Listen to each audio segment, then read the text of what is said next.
magiedesétampes.com.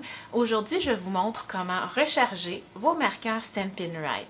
Alors, ce qui est avantageux avec Stampin' Up, c'est que nos couleurs de marqueurs sont agencées avec les couleurs de tampons encreurs et les accessoires. Donc, lorsque vous achetez un tampon d'encre ou un marqueur ou les deux, avec la recharge assortie, elle peut faire pour tout. Donc, c'est très économique de cette façon-là.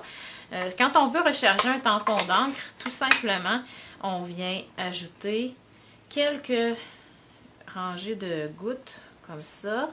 Moi, j'en mets quand même pas trop, je laisse le temps de pénétrer. Et comme notre mécanisme à bascule fait en sorte que le tampon d'encre a la tête en bas, le temps que l'encre absorbe, je le range la tête en bas, tout simplement.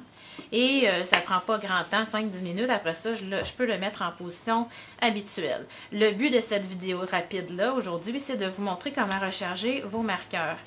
C'est pas quelque chose que Stampin' Up nous a montré à faire et qui garantit, et ne garantissent pas.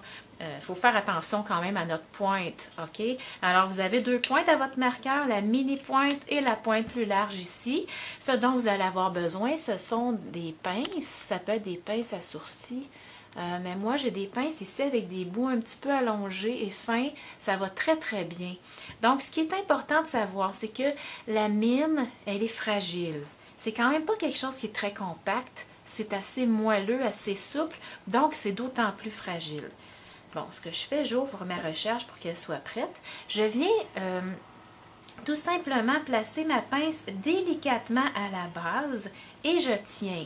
Si je tiens trop solidement, je vais écraser ma pointe. Donc, j'y vais pas trop fort. Et là, je vais twister mon crayon. C'est ma main droite qui travaille ici, voyez-vous, jusqu'à temps que la petite pointe sorte.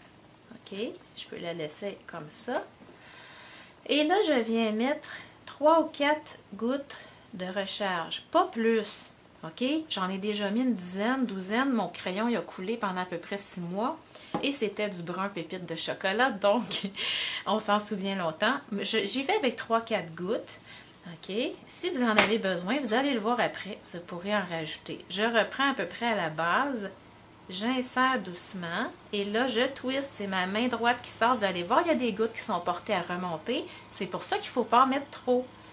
Alors là c'est saturé d'encre, je remets ma pointe au complet et là on voit l'encre ma pointe est saturée là, ok, même avec 3 ou 4 gouttes. On referme tout simplement, on laisse reposer à l'horizontale. Si parfois c'est votre pointe la plus mince qui a besoin d'encre, vous pouvez le laisser debout pendant à peu près 1 heure, mais en temps normal, on les range en tout temps à l'horizontale. Comme ça, l'encre est bien distribuée aux deux pointes. Alors, bon réancrage pour vos marqueurs. Tandis que je vous dis, je vais juste vous dire que tant que vos pointes sont belles, vous pouvez réancrer. C'est sûr qu'à un moment donné, si votre pointe devient très, très émoussée, ça va se réancrer pareil, mais vous allez avoir plus de difficultés à colorier. C'est dans ce moment-là qu'il faut penser à en acheter d'autres, mais vous pouvez faire des années seulement en rechargeant comme ça vos marqueurs. Alors, bonne journée!